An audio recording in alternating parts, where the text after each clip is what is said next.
We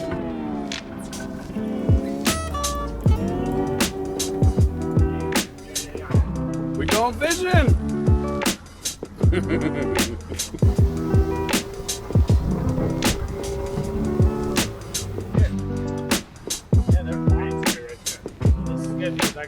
What is going on, guys? Welcome back to another episode of Cooking with Clams. I'm Will, and at this point, you should know this face. That's Vinny. Oh, we got a helicopter. So we're out in Jamaica Bay. Oh, you're on. So this is a new face you haven't seen. This is Aaron. Aaron is a very accomplished surf caster, also a very accomplished chef. So we should do some fun things after this. But this is my favorite time to fish in New York because everything is around. There's fluke, black sea bass, porgies, striper, weakfish, bluefish. Right now we're out, we're trying to catch some bait, picking away at them. Get some bait in the boat and then we'll go fishing. All right, we're gonna fuel up the boat, and as we're fueling, there's a couple of bunkers jumping around. A lot of people call them menhaden. They're just an oily little fish, but everything eats them. So we could snag a couple, use them as chunk bait, keep a couple of them alive. Kill two birds with one stone here. There we go.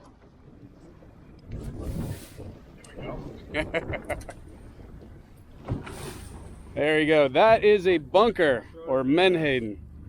All right, we're grabbing bait. I'm gonna throw a cast net in a minute. There's a huge, huge school of bunker. So yeah, we're gonna give the net a throw and see if we can land a couple, snag a few more, and then we got our bait and we'll head out to fish. So the cast net was too small. You throw it in, it doesn't sink fast enough, and they definitely had time to elude it. But the school is so big, and we have a snag on.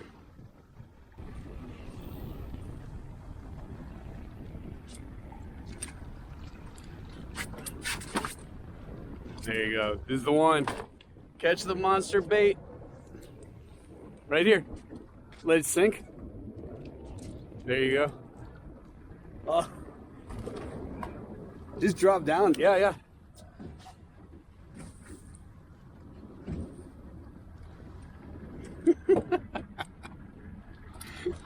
Well, we're gonna keep hammering away at them and get a couple in the boat. Oh. Skate are amazing, actually. They are.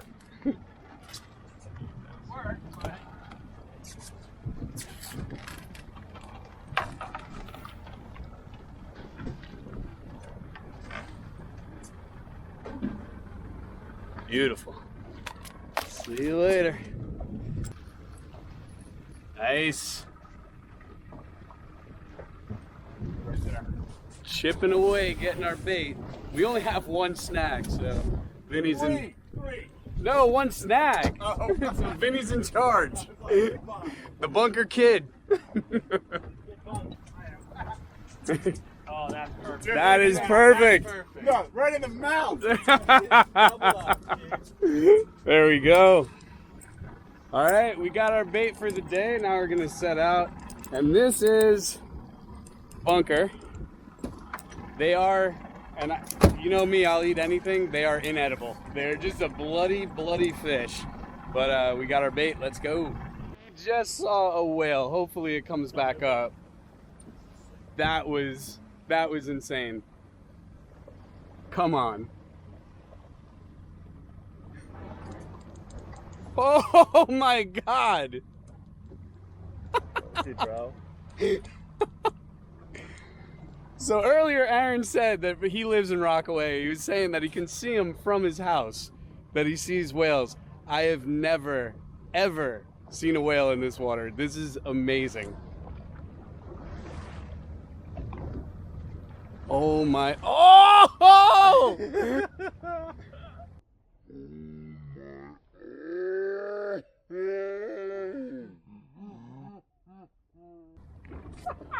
All right, today, I don't even care if I catch fish. Today's one of the coolest days I've ever had on the water. Holy cow. Holy cow. I forgot to hit record. No, I'm just... All right. Now we're going fishing. That's got to be a good sign, right? So the only issue with all this bunker is that the fish we're going after, like, they have unlimited choices of what to eat. So if we can bloody one up and throw it down, that might actually attract the fish more, because this is... We can't compete with that. All right. Finally, something other than bait. Let me see what you got there, Vin. Not quite like the ones we were catching in Montauk, but tell me size limits. I think it's 15. 15? 15 or 16? I don't know. We'll look it up. I think it's 16. That was Bigger. more.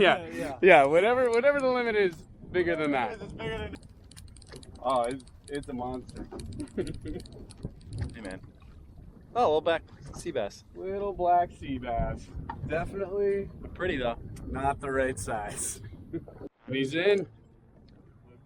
Fluke. Short fluke. They gotta be 18.5. They are. People think they're ugly. I think they're an absolutely beautiful fish. So cool. One of the best eating fish also. They're super light. They're just light, flaky. So hopefully we get a keeper. Big porgy. Nice porgy. Beauty. All right. I gotta release this guy. Put him back. We've just been drifting the same spot. We're doing okay, picking at them. We're getting sea bass, porgy,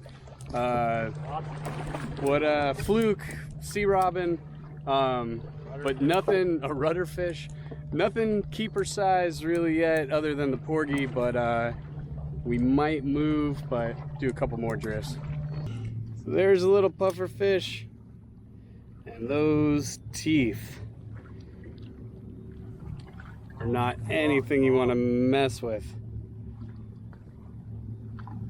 These guys are absolutely delicious, the tails, but we're gonna put them back. You're on something good, huh?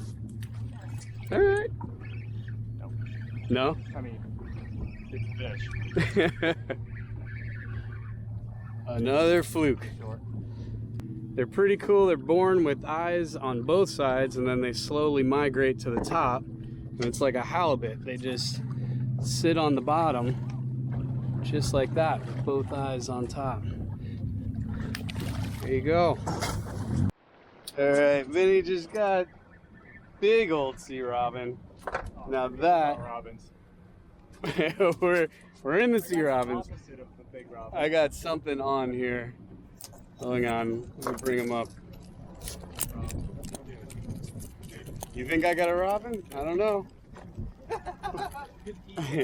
Oh, we're in the sea robins. Look at this. Oh, Probably. gorgeous. Yeah, we're keeping that. Sorry, bud, we're eating you. Cool.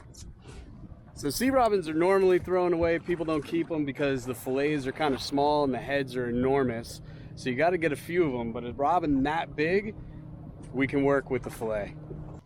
Why are you cursing me like that? It might not be. Ah, look at this. Doubled up bass. Doubled up short bass. One bass. What do you got, Vinny?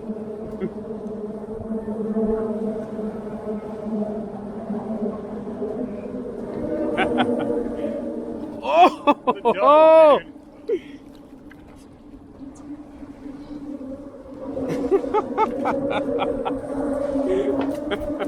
As I was tying the fender. Holy shit. Well, it's a little bit noisy because we're under the Gil Hodges Bridge, but this is pretty much non-stop porgy action. Oh, I'm getting hits right now. We're gonna bring a couple up. Porgy are 10 inches and 30 per person. We do not need 30 per person, but we are hitting enough. Oh, I'm getting picked off. All right, I'm putting the camera down so that I can catch some fish.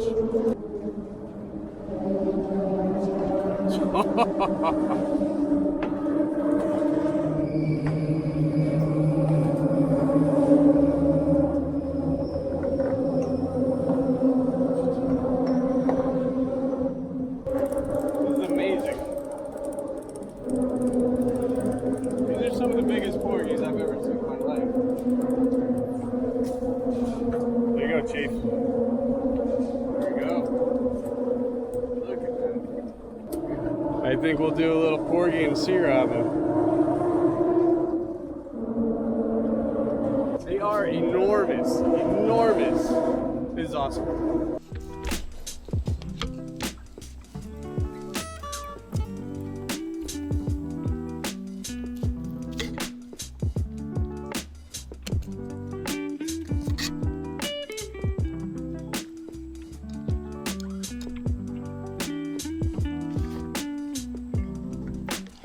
So this is the reason that people don't really keep sea robin.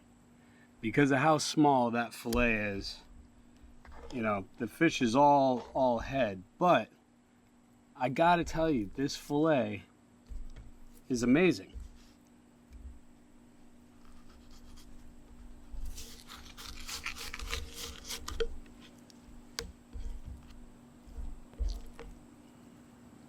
They're not muddy. It cleans really nicely and it cooks up just white and flaky. And it's a great fish for frying or for what we're gonna do. It almost resembles catfish. It's definitely not as muddy as catfish, but I think that's what turns people off to it. But it is a great tasting fish. Next, we have our porgy. If you've watched my channel, you've seen me clean those before. They're just a beautiful, firm, white, flaky fish. They grow in abundance in the water, so I don't feel bad about taking a few of them.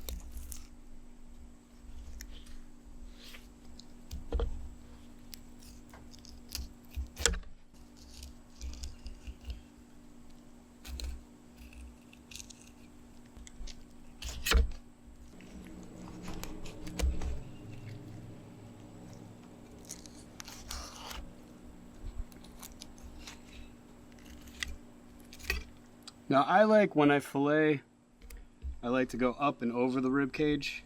I know you lose a little bit of belly meat there, but then you don't have to cut the ribs off here. I like to do it that way a little bit better.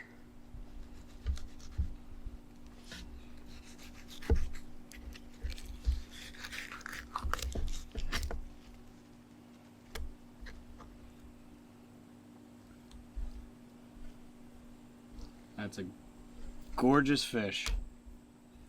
Gorgeous white meat.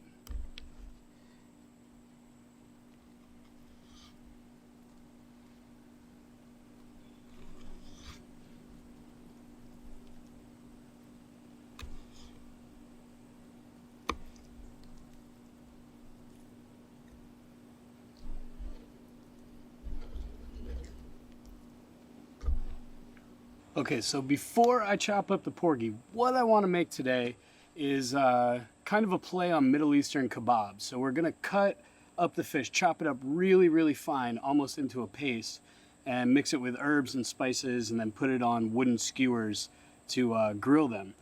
But we're also gonna make a dipping sauce called tzatziki sauce. If you've never had tzatziki, it is a yogurt sauce, usually with mint, parsley, lemon. We're just gonna do cucumber, parsley, lemon, and a little bit of garlic salt, not actual garlic chunks, because that's one of the things about tzatziki. I love garlic, but man, after you eat it, your breath is kicking. So we're gonna omit the actual garlic pieces and just use garlic salt.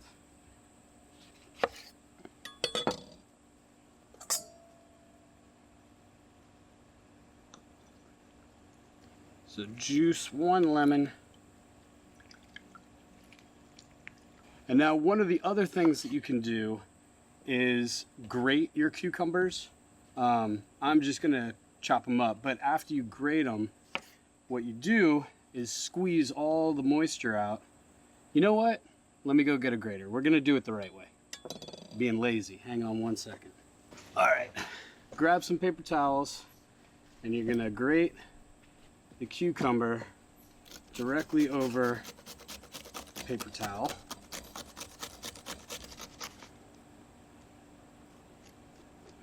I don't need much more than that. So now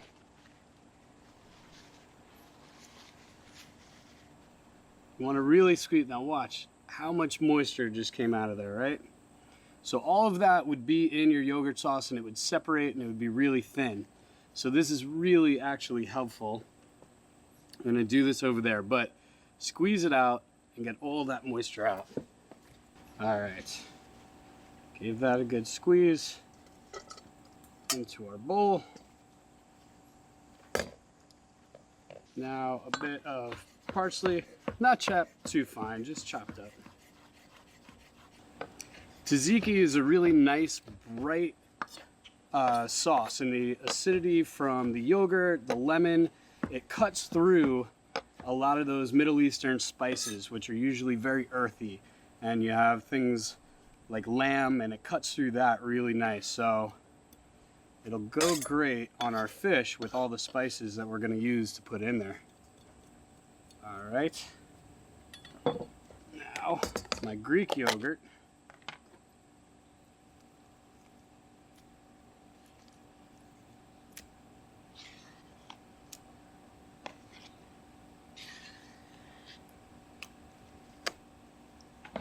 And it's also up to you how thin or thick you want this. So you can keep adding lemon juice to cut it and thin it out a bit. And my garlic salt.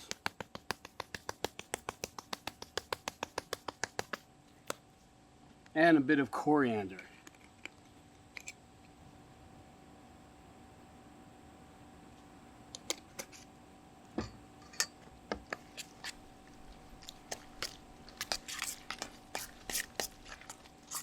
Now, even though we strung that cucumber, there's still moisture.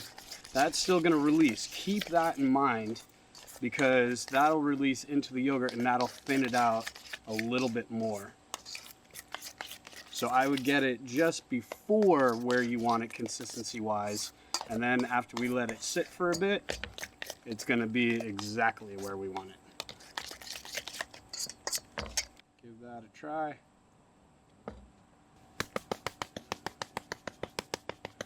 And a little more lemon juice. Do the whole lemon.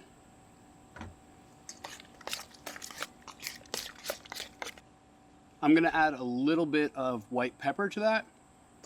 Just a little bit. And then throw it in the fridge for a while, but take a look at that.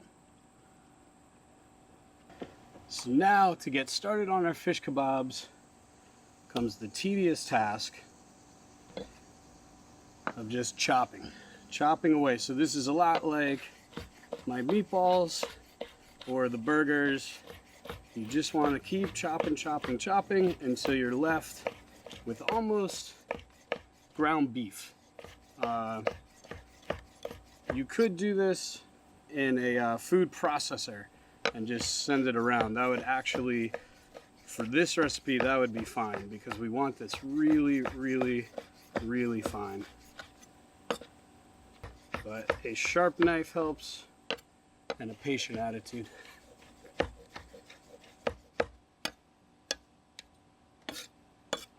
But that's about where I want it. So let me just show you up close really what that looks like, but I want it to be almost like a paste. So yeah, so finely chopped.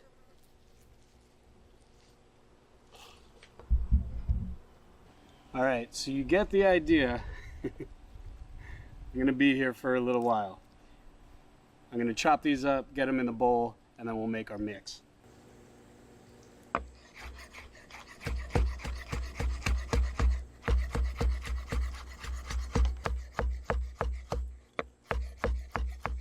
All right, I have my fish all chopped down to where I like it, and again, put that in a food processor, you would be done very quickly.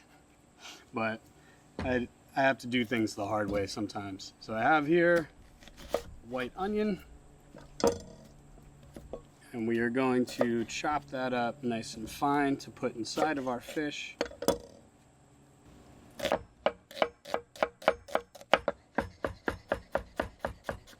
That was maybe about a quarter of a white onion. We don't need too much because we're gonna put a lot of spices in there, onion powder being one of them. A little bit of our parsley. That'll help brighten our kebabs up.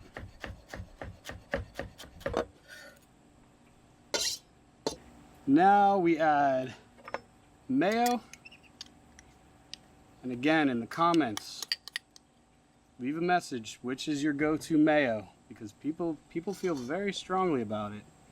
And now egg, that's just one beaten egg, because I want these to bind when we make them into the skewers. So I just need that little bit of egg. That's why also putting this in a food processor would help, because it would make it more of a paste, and that way you could really mold it around the wooden skewers. But I think this is going to work. So we have celery salt.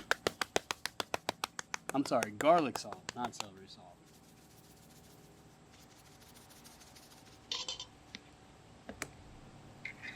Coriander.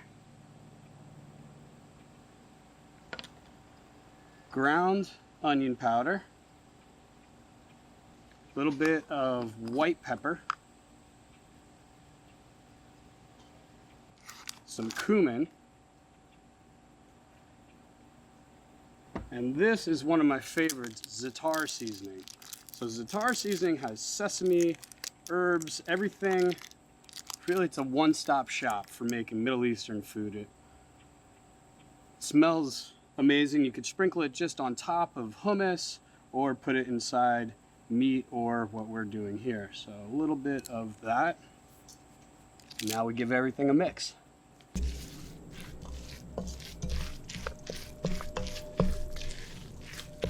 All right, so now that we have our mixture all mixed up, basically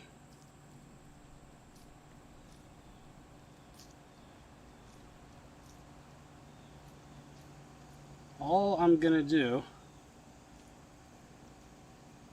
is exactly that to make our kebabs, and then I'm gonna put them in the fridge so that they set up, so that they're not warm and falling off our skewer. But that is it. So it's a little bit loose now, but I think when we put them into the fridge, it's going to give us a little bit more time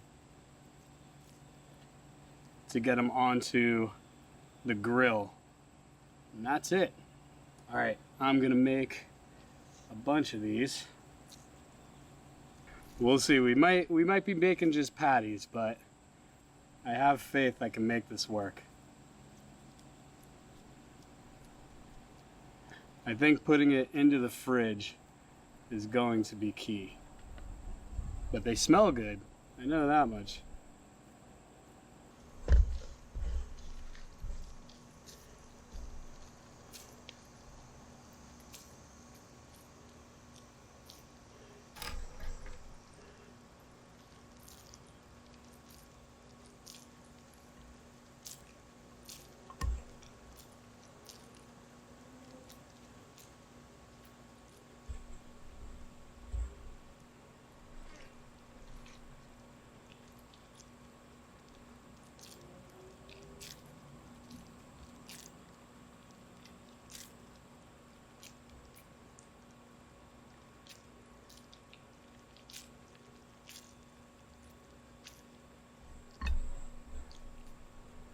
So I'm gonna do a test. I got these 4 here.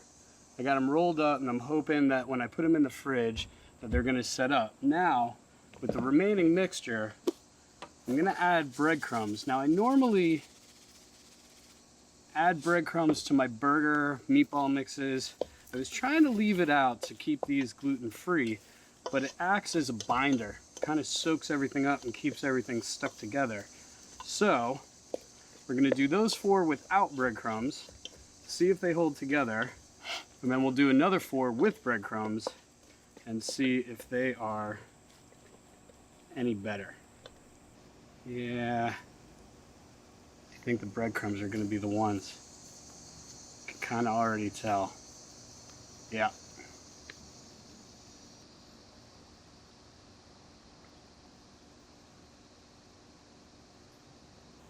Yeah, they're just kind of holding their shape a little bit better, but you know, we'll see. We'll do a test. See which ones come out better.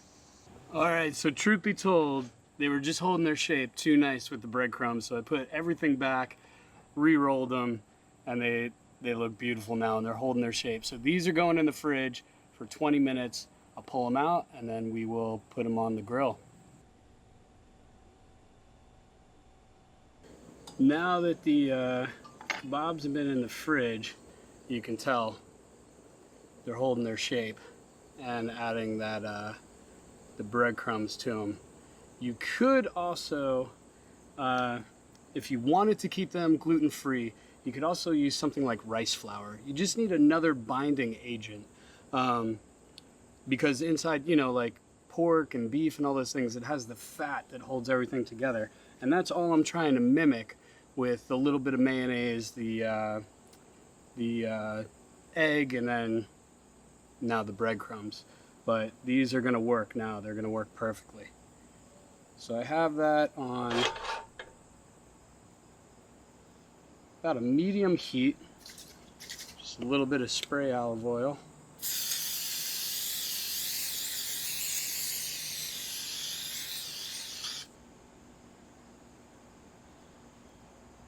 Put the first couple down.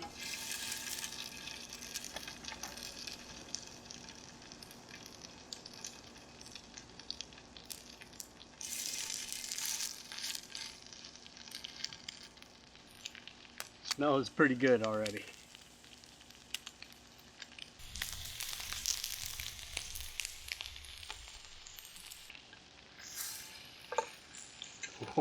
Oh man, these look awesome.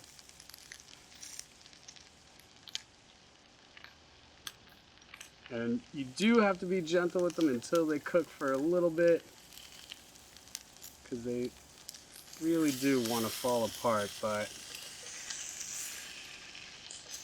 holy cow,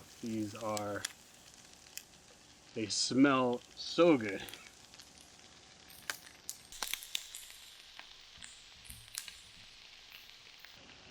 All right, these got to cook for a little bit longer all the way through, and then we'll pull them off and plate them.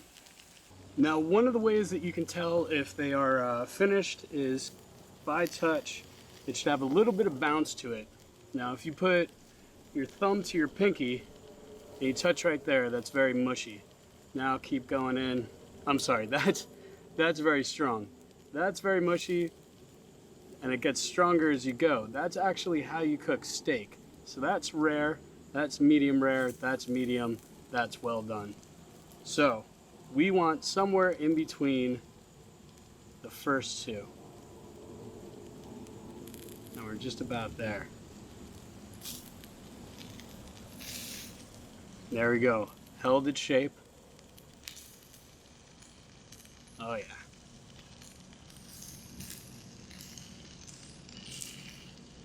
I think they're ready to come off. I'm gonna let them finish cooking there and plate one up here. I just have a little bit of cut cucumber and some parsley leaves. But what I also have is the tzatziki sauce. So I'm gonna put a nice dollop of that.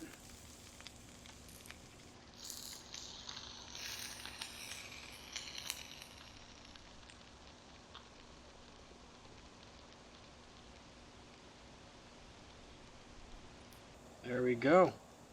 There are our porgy and sea robin Middle Eastern skewers. Let me get a close up for you here.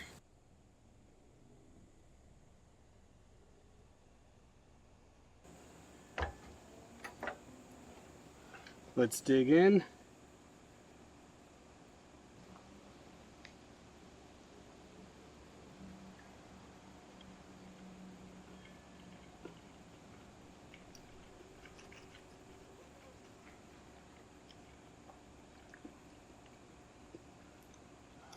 That za'atar seasoning, when you've eaten Middle Eastern food or anything with that seasoning, there's no replacing it or mistaking it. and the minute that you taste it, but look at that. It is beautiful. And it is, we put cumin, coriander, white pepper, everything very, very earthy. The acidity of that tzatziki cuts right through, marries so nice with that cumin.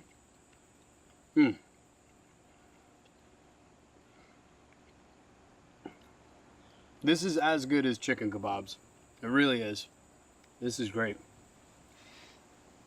Well, if you catch a sea robin, don't throw it back. You just need a lot of them to make this. A little bit of a pain in the butt, but hey, at least you can use a delicious fish for something. If you like this episode, guys, hit like, hit subscribe, and I will see you on the next one.